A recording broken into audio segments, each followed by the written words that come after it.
Hello, welcome to Prime Business with me, Pius Kojo Baka. A look now at our stories. Government has started rolling out a first set of measures to compensate farmers affected by the recent dry spell that hit parts of the country. Some of them include access to credit, farm inputs, and an effective grain supply system for farmers. Minister for Food and Agriculture, Dr. Brian Champon, disclosed this during a media engagement today. We have this morning commenced the distribution of 118,000 metric tons of fertilizers and 5,133 metric tons of seeds to 800,000 smallholder farmers nationwide. The idea is to supply these inputs to farmers in the southern sector and the northern sector, because the raining season or the planting season for the southern sector just about started. The savanna and the transition, they are due for the application of urea because they planted a couple of weeks ago. So 118,000 metric tons of fertilizers and 5,133 metric tons of seeds will be supplied to 800,000 smallholder farmers nationwide. That is farmers cropping 2 acres and farmers cropping under 2 acres. Every farmer will receive 2 bags of NPK and 1 bag of urea and the corresponding maize or rice seed. Away from the agric sector, oil exploration firm Springfield is set to commence fresh works on Afena Well, a move that could aid commercial exploration from the area in the coming months. There is more in this report. Springfield, to this end, has contracted a deep-sea booster rig from Northern Ocean to lead the further works being carried out at the Afena 1X oil well, the offshore block around the West Cape Free Point in the country. It is carrying out this work together with the Ghana National Petroleum Corporation and GNPC Exploco. This is to establish the oil flow pressures, the real volumes of deposits in that well. It is also hoping to establish whether there is any link between that well and the Sankofa oil area. This could then make a strong case for unitization of the 2 oil wells. The action by Springfield has become necessary following a ruling by the International Court of Arbitration for further works to be carried out to complete the unitization process. However, that proposed unitization by government was halted until this appraisal work is completed. The outcome of this work could also influence the next line of action for Springfield and whether it should go ahead alone to start commercial exploration on that field. And we want to stay a while longer in the sector because insufficient collateral and ill-structured business plans are significant barriers to securing bank financing. In an interview with Joy Business, the Oil and Gas Conference in Accra, head of Energy and Infrastructure for West Africa at Stanbic Bank emphasized the crucial role banks play in providing financial support for both small and large-scale projects in Ghana's oil and gas sector. Financial intermediation is crucial for growth of Ghana's upstream sector. Speaking on the sidelines of the Oil and Gas Conference in Accra, the head of Energy Infrastructure for West Africa at Stanbic Bank, Olukayode Aduloju, emphasized on the key challenges on why most companies fail in the attempt to raise the needed financing for key projects. In terms of challenges that they're facing right now, one is typically the maturity that the banks ask for in terms of the company. So things like, audited accounts, and also some of the security that typically the banks ask for. So typically, unfortunately, when a local entity goes to a bank, some banks will ask for hard security such as properties and other assets, which unfortunately some of these companies can't actually provide. So that's a key challenge to that. And then also it's equity, right? So it's that equity capital and getting access to the equity capital, which is required for some of the larger projects, which also provides banks with comforts. Olukayode further urged businesses to collaborate with banks to help access long-term financing. Apart from just providing financing, we provide structuring and also arranging advice to raise finance for this space. So our role is really to facilitate projects, facilitate the supply chain, and just to facilitate the entire industry as a whole. And from a Islamic perspective, I think we played a key role in that. We've lent to the upstream, so in the upstream space, we lent to clients such as, your Tulos and your Cosmos. We also have lent in the midstream space, and then also in the downstream space where the BDCs are concerned. So we play a role in terms of facilitating, all the way from the downstream, which is working capital, to all the way to the upstream, which is your hard capex financing in terms of long-term financing. The conference brought together industry leaders, policymakers, and financial experts to discuss the future of upstream activities in Ghana. Petrosol Ghana has reiterated its commitment to ensure the delivery of quality petroleum products to consumers. Speaking to Joy Business, Chief Executive of Petrosol, Michael Buzumbil, noted that the company will continue to deliver quality products and services to its customers. He spoke at Petrosol Ghana Energizing Dreams promotion.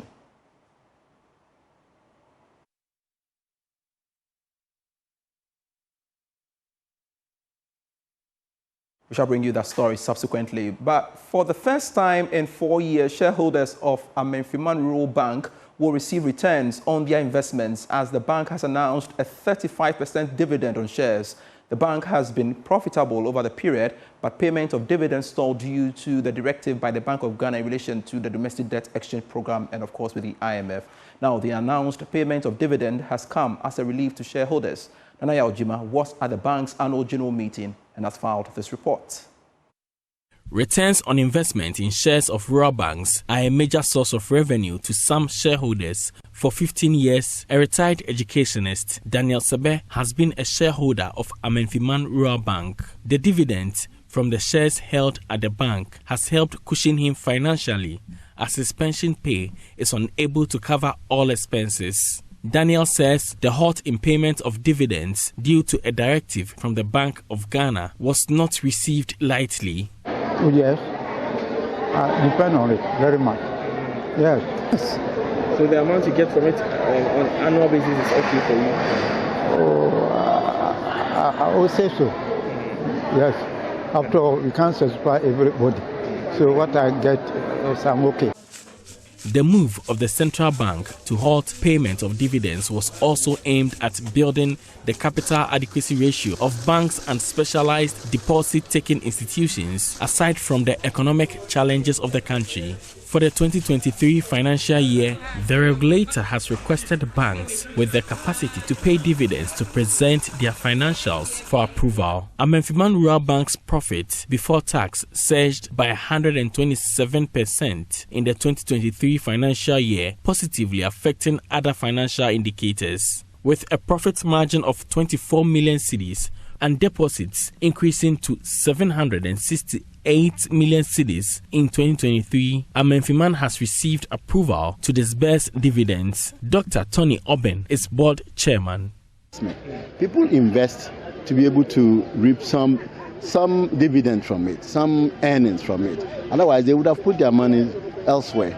So when they do that and they don't get any returns, they don't get the dividend that they are supposed to make, it's very discouraging. It makes them always wonder whether it was wise for them to have invested. And it wasn't because the bank was not making profit.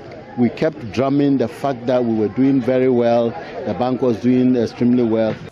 About 3 months to the end of 2024, deposits have increased to 1.3 billion cedis. The bank has more than doubled its profit margins to 60 million cedis for the year 2024. For Joy News, Nanaya Ojima, Wasa Menfi. The board chairman of the National Lottery Authority, Gary Nimakumafo, has stated that the authority is committed to streamlining and sanitizing Ghana's lottery industry. Speaking at the inaugural Ghana Gaming and Lottery Awards 2024 in Accra, he highlighted the NLA's role as a regulator and vowed to uphold industry standards. Awards organized by Syndicated Entertainment Solutions Limited in partnership with the Gaming Commission of Ghana and the National Lottery Authority aim to celebrate excellence within the gaming and lottery sectors. Mr. Mafo highlighted the industry's impact on society, noting that it has sustained families and supported numerous government initiatives. When I took over as board chairman of the NLA, I made sure that all those companies that were illegal were all brought under a licensing regime. Currently, we have licensed about 28 companies, who hitherto were all unlicensed, which simply means that if you win the lotto and for some reason the company does not pay you, you have no recourse because they were all illegal companies. But now, it's a thing of the past. All those companies are now being licensed by National Lottery Authority. So we published a list. I don't know whether you saw the list sometime, some few weeks ago. A list of licensed companies and warn the public. These are the companies the public should deal with them. But these are the companies that the public should deal with because they are the companies that we know as a licensed operators in the lotto space. So that should be. Then the list is there. If you want the elaborate list, I think Alpha Lotto, KGL, Blue Star, it's a lot of companies. I don't have the list over the top of my head. But if you go on our website, you will find the list of the companies that are licensed to operate lotto business in Ghana. These are the only companies you must deal with them.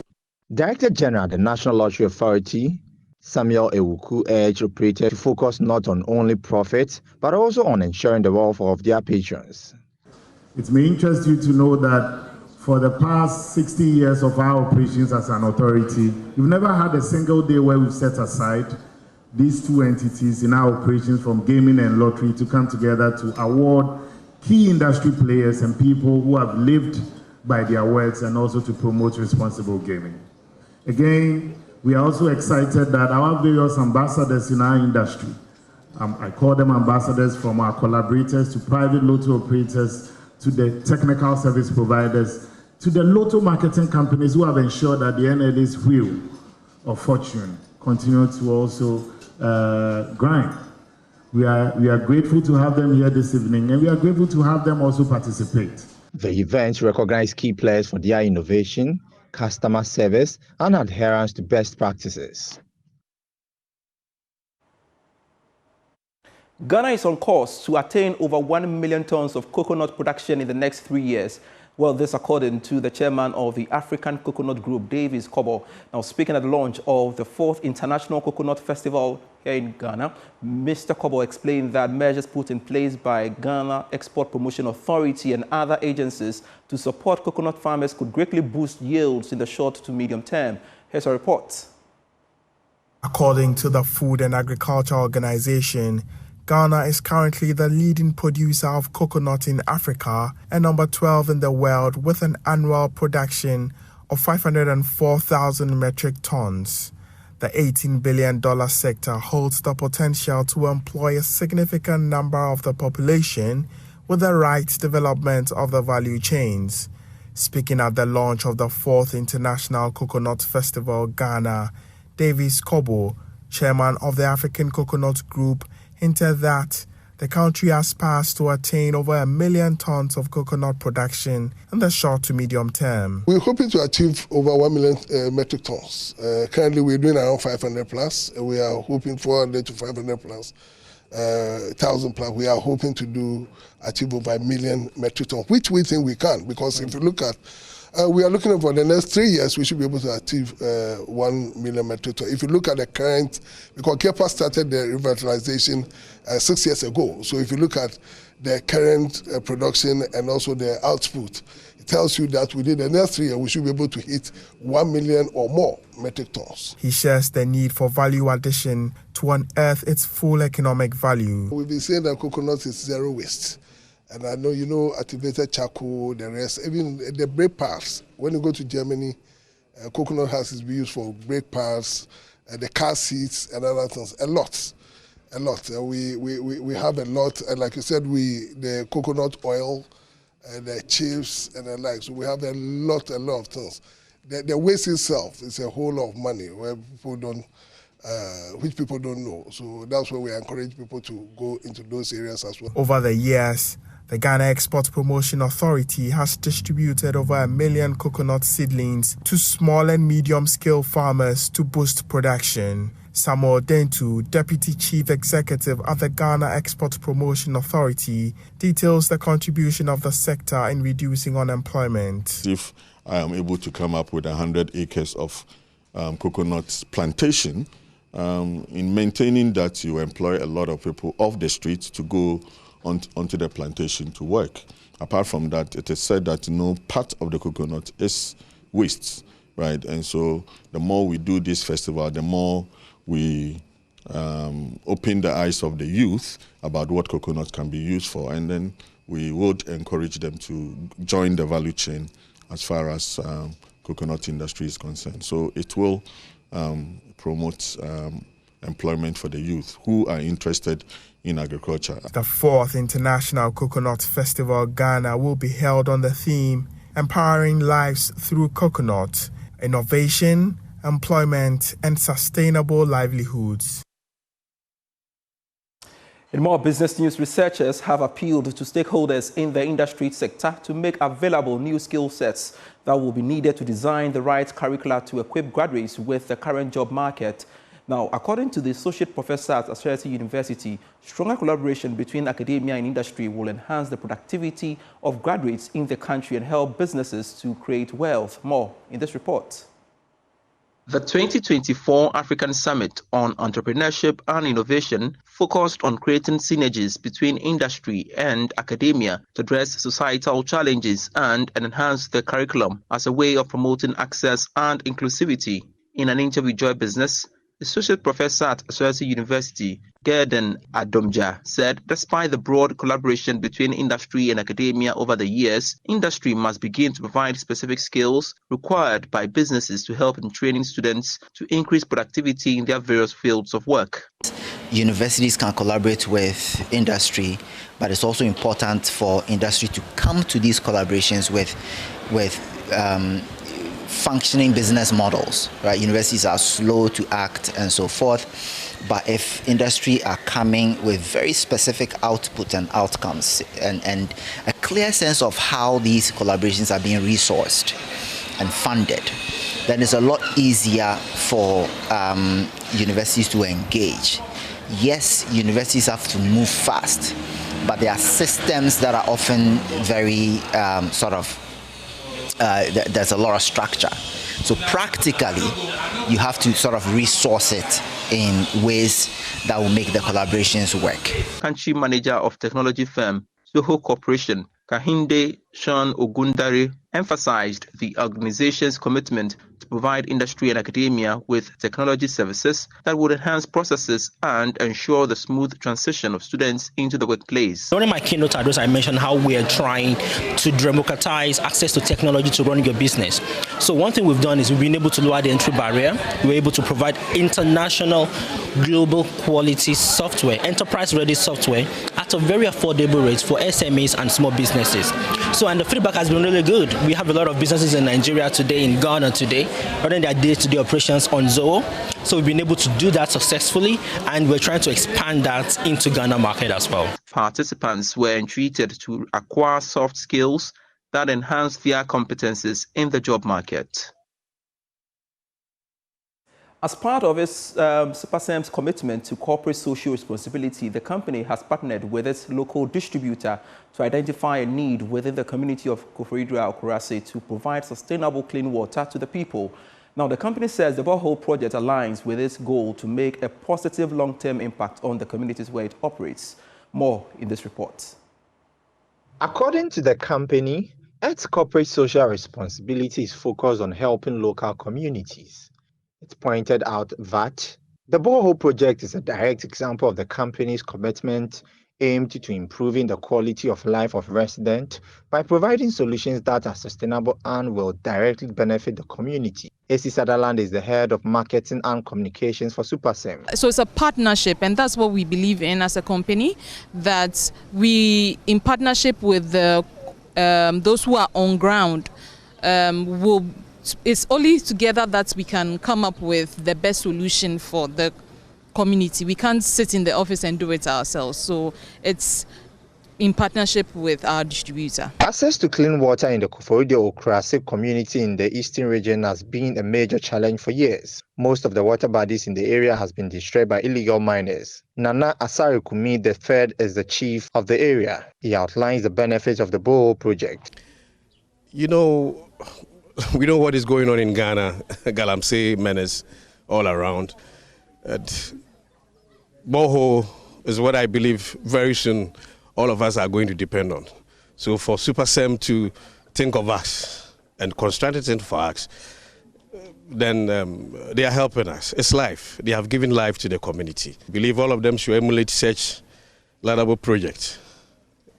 There are a lot of communities around us that need what we have now. So I'm urging all corporate bodies that all of them should be partaking such a social interventions.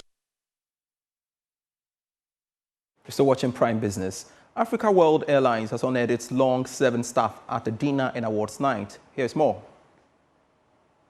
Africa World Airlines, a leader in Ghana's aviation industry, has honored its dedicated staff members who have reached a decade of service. This milestone recognition underscores the company's commitment to acknowledging the tireless efforts of its team. With 12 years of operational excellence, the company has established itself as a vital link connecting people and facilitating travel throughout the region. Our CEO, Mr. Luolin Sui, expressed heartfelt gratitude to the long-serving staff. It's like a HNA slogan says, we unexpected meet and cherished campaign together. Yes, we are very grateful for the staff to work with us all the 12 years, and we hope that we have a great future together. A line captain and operations officer of the company, who was also one of the honorees, Achilles Dumashi, shared her excitement upon being recognized. It means a lot to me for the recognition to start with, and also I would say encouragement to go on, work harder. I look forward to another 11 years, probably more. Aircraft maintenance engineer, who is also an honoree, Albert Afli, emphasized the significance of the award. We started as a small company. The journey was really tough, very, very tough. But then we saw where we want to be. And we came to understand how aviation industry works like, especially working on the aircraft directly. I mean, your actions or inaction can cause accidents or incidents. So we're more careful about our work. Safety has always been at the back of our mind anytime we approach the aircraft. And that is the reason why for the past 10 years, I think nobody has had any major incidents. That's it.